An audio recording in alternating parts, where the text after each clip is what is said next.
O caçador se tornou a caça, enquanto uma nova campanha do secretário de Estado dos Estados Unidos, Marco Rubio, coloca o Tribunal Penal Internacional diretamente em sua mira. Hoje, discutimos sua promessa de, abre aspas, desmontar o TPI tijolo por tijolo, se necessário, e a ideia central que precisa ser abordada enquanto ele faz isso. Eu sou Ilana Mizel Diamant e este é o Direito Básico. A marreta entrou em ação imediatamente, com o Departamento de Estado iniciando uma campanha massiva, que incluirá proibições de viagem, revogação de vistos, sanções mais amplas ao tribunal e aos grupos que abastecem os casos apresentados ao TPI, ligações diplomáticas do próprio Rubio e do restante da alta liderança do Departamento de Estado, pedindo aos países aliados que abandonem completamente o Estatuto de Roma, e um aviso direto de que qualquer país que ainda dependa do guarda-chuva de segurança dos Estados Unidos, mas se recuse a rejeitar a autoridade do tribunal, deve esperar uma fiscalização maior. A campanha segue medidas anteriores desde 2025, sancionando 11 pessoas, incluindo aquelas envolvidas nos mandados contra Yoav Gallant e o primeiro-ministro Netanyahu. Isso inclui figuras como a procuradora-chefe do TPI, vários juízes e a relatora especial da ONU. Agora, para quem acompanha as dificuldades de Israel no tribunal, isso pode parecer que é só Washington correndo para ajudar Israel. Mas como Rubio afirmou, a situação é na verdade muito maior do que isso. Com os rumores sobre as violações do governo Trump ao direito internacional junto ao TPI, os Estados-membros, os interesses das Forças Armadas Americanas, o presidente dos Estados Unidos e, em teoria, qualquer alto funcionário do governo estão diretamente implicados. Rubio detalhou o que está em jogo em seu artigo de opinião. Soldados, policiais, agentes da patrulha de fronteira e autoridades eleitas, todos arrastados diante de juízes de países quaisquer ao redor do mundo e considerados culpados. Sob leis internacionais, às quais os americanos não deram consentimento e sobre as quais não têm controle. Se ficarmos parados, ele disse, todos eles estarão à mercê de juízes estrangeiros. A milhares de quilômetros de distância, enfrentando o risco constante de serem processados e até mesmo presos pelo chamado crime de defender seu próprio país. Agora, isso realmente não é hipotético. Uma investigação do TPI sobre as supostas ações das tropas americanas no Afeganistão ainda está tecnicamente aberta, autorizada pela primeira vez em 2020. E quanto ao futuro, depois que a Marinha dos Estados Unidos atacou um barco venezuelano do tráfico de drogas este ano, uma líder de direitos humanos disse publicamente que o ataque foi a mesma conduta pela qual o TPI já acusou o presidente filipino Duterte, matar suspeitos sem julgamento. A Venezuela é um Estado-membro do TPI, e isso pode permitir que o tribunal reivindique jurisdição sobre as ações americanas lá. A mesma lógica se aplica à operação que tirou o próprio Nicolás Maduro de lá. Advogados de direitos humanos já sugeriram a ideia de que isso também está dentro da jurisdição do tribunal. O caso de Rubio contra o TPI se baseia na soberania americana, e esse é o argumento central que uma autoridade americana deveria apresentar. Mas gostaria de acrescentar que esse não é o único argumento, e provavelmente não deveria ser, porque a soberania sozinha não vai convencer quem já acredita que a governança global é uma resposta para os problemas do mundo. Você está enfrentando o que alguns chamam de ordem internacional baseada em regras, e isso significa que existe uma cultura maior por trás da instituição do TPI e de outras que precisa mudar se você quiser criar uma mudança de longo prazo.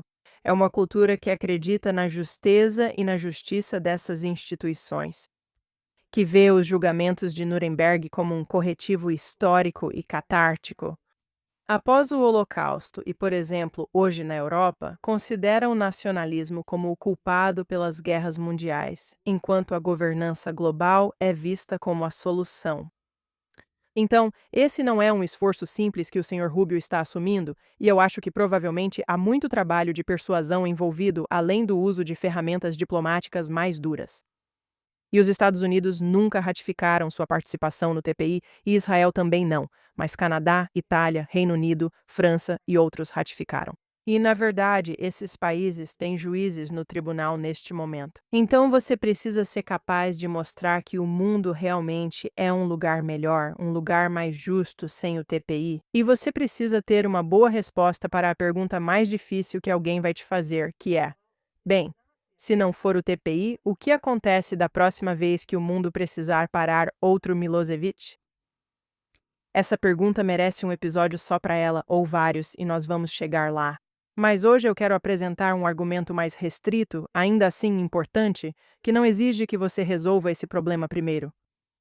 Mesmo pessoas que não conseguem imaginar um mundo sem alguma versão do TPI ainda deveriam ser capazes de admitir que essa instituição em particular fracassou, primeiramente pelos seus próprios méritos, com base no seu histórico. Esse tribunal deveria ser visto como uma farsa, uma tragédia ou ambas. E em segundo lugar, talvez de forma um pouco mais polêmica, vou falar sobre a grande diferença entre lei e justiça e como um tribunal como esse não entrega nenhum dos dois. Então vamos começar pelo histórico. Historicamente, este é um tribunal que sempre foi atrás do alvo mais fácil. Depois de quase um quarto de século, com cerca de 200 milhões de euros por ano e aproximadamente 900 funcionários, o próprio site do tribunal informa que houve 13 condenações, 4 absolvições e 8 réus, cujos casos simplesmente terminaram porque eles morreram antes que alguém chegasse a um veredicto. E isso inclui Muammar Gaddafi, indiciado em 2011 e morto em poucos meses, e o chefe militar do Hamas, Mohammed Deif, cujo caso foi formalmente encerrado no ano passado exatamente por esse motivo. A maioria das condenações foi de senhores da guerra e líderes militares africanos. De fato, por boa parte da história, a pauta do TPI era quase toda africana. E em setembro passado, Burkina Faso, Mali e Níger saíram juntos, chamando o tribunal de instrumento de repressão neocolonial. A Gâmbia chegou a chamá-lo diretamente de Tribunal Internacional dos Brancos. A União Africana chegou a pedir formalmente uma saída em massa dos países africanos lá em 2017. Agora, quando o tribunal decidiu se esforçar mais e tentar se tornar relevante, ele falhou. Ao lidar com a guerra entre Rússia e Ucrânia, o tribunal emitiu um mandado de prisão para Putin em março de 2023 e depois também para várias outras autoridades russas. Mas, claro, nada disso importou. Putin voou para a Mongólia, que é um estado-membro do TPI legalmente obrigado a prendê-lo, e ele saiu andando. Ano passado, ele encontrou Trump em Anchorage. O próprio secretário-geral da ONU sentou-se com ele em uma cúpula do BRICS, apesar da própria política da ONU contra contato com fugitivos do TPI, e a Rússia, é claro, desde então passou para a ofensiva, condenando a procuradora do TPI e 8 juízes do TPI à revelia por processarem ilegalmente cidadãos russos, aplicando sentenças de até 15 anos. Agora, só quando você olha para esse histórico lamentável é que pode então passar para o viés absolutamente incrível que o TPI também demonstrou em questões relacionadas a Israel. O TPI ali é, como descreve o professor Eugene Kontorovich, a história de um tribunal sem jurisdição investigando crimes em um estado que não existe. Crimes que nunca aconteceram. Então você precisa entender como o caso contra Israel chegou ao TPI em primeiro lugar, onde Israel não é um estado parte do TPI e o Estado da Palestina que está processando Israel, na verdade não é um estado. A partir de 2009, a Autoridade Palestina tentou repetidamente fazer com que o TPI abrisse um caso contra Israel e foi rejeitada porque não tem, e ainda não tem, aliás, um território definido e, portanto, não é um estado. Mahmoud Abbas disse ao The New York Times em 2011, com suas próprias palavras, que o objetivo da Autoridade Palestina era internacionalizar o conflito como uma questão legal. Ou seja, ele não estava exatamente direcionado para a paz, e certamente não estava tentando preservar os direitos humanos. Então, o que mudou entre 2009 e agora? Bem, em 2012, a ONU elevou o status da Palestina para Estado observador não membro, apesar da falta de fronteiras. O assessor jurídico da ONU decidiu, em memorando interno, que isso bastava para permitir à Autoridade Palestina ratificar tratados como Estado da Palestina. Quem diria, não é? Mas em 2015, o TPI já havia aceitado a adesão da Palestina ao Estatuto de Roma. E então, o tribunal, contrariando suas próprias regras, aplicou sua jurisdição retroativamente para alcançar a conduta israelense antes mesmo de o chamado Estado ter aderido ao tratado. Assim, uma investigação completa contra Israel foi aberta em 2021. O resultado, finalmente, em novembro de 2024, é aquele que conhecemos: mandados de prisão para Netanyahu e Gallant, além dos mandados para os 3 líderes do Hamas, que basicamente já estavam mortos quando alguém tentou entregá-los. Adeus à justiça e à transparência do processo. Agora, outro ponto que a professora Kontorovich destaca, agravando a acusação de parcialidade, é que podemos observar o olhar cego do TPI em relação ao Irã, que lançou mais de 400 mísseis contra Israel este ano, atingindo quase exclusivamente alvos civis, inclusive na área que o tribunal considera ser o Estado da Palestina. Pela sua própria teoria, o tribunal deveria ter jurisdição sobre esse crime de guerra. O tribunal também silenciou sobre os ataques iranianos que mataram marinheiros em navios de bandeira das Ilhas Marshall, no Golfo Pérsico. Mesmo tendo passado 7 anos perseguindo Israel por causa de um único barco com bandeira de Comores, do ataque à flotilha de Gaza em 2010, adeus ao TPI e à paz mundial. Basicamente, essa instituição está longe de ser um exemplo brilhante dos valores que supostamente busca representar no mundo.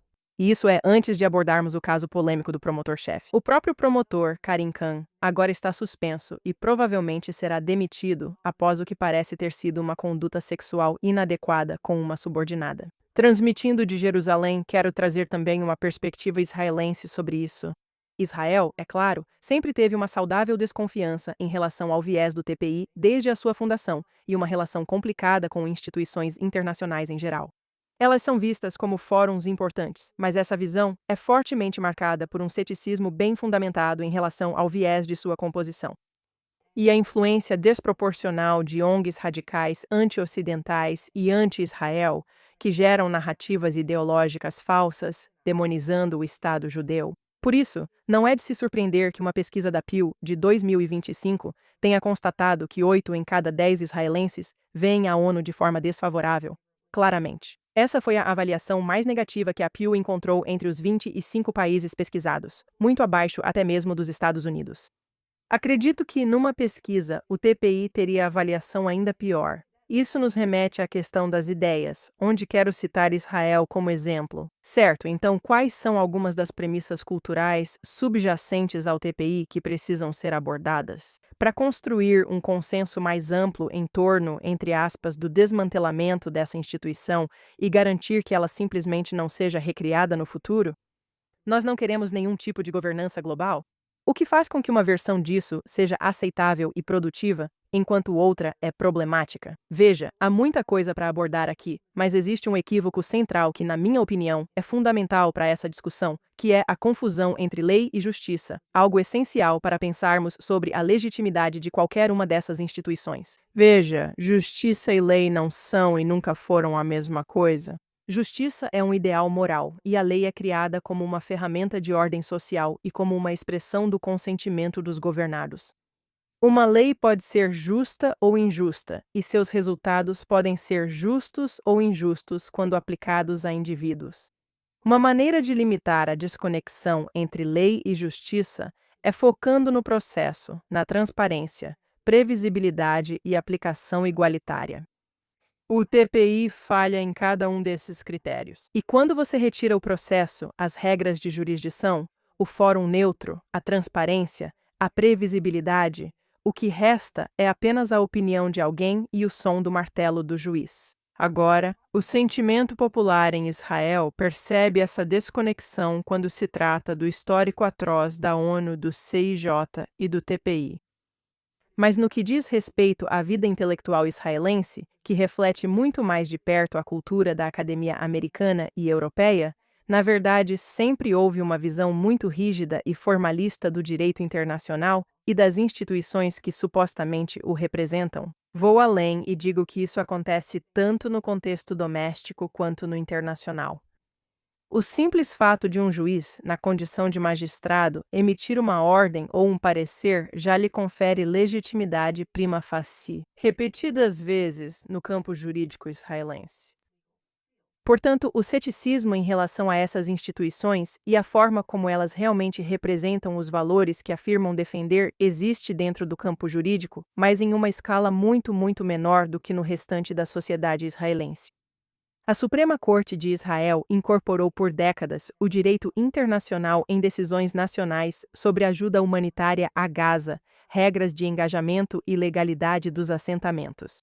Ao mesmo tempo em que se posiciona como a última defensora honesta do Estado contra o próprio sistema cujo vocabulário adotou, a integração do direito internacional ao direito israelense parece ser em parte devido a uma compatibilidade genuína de visão de mundo, em parte ao medo de repercussões internacionais e, em parte, a uma oportunidade de ampliar o próprio poder do sistema jurídico no país.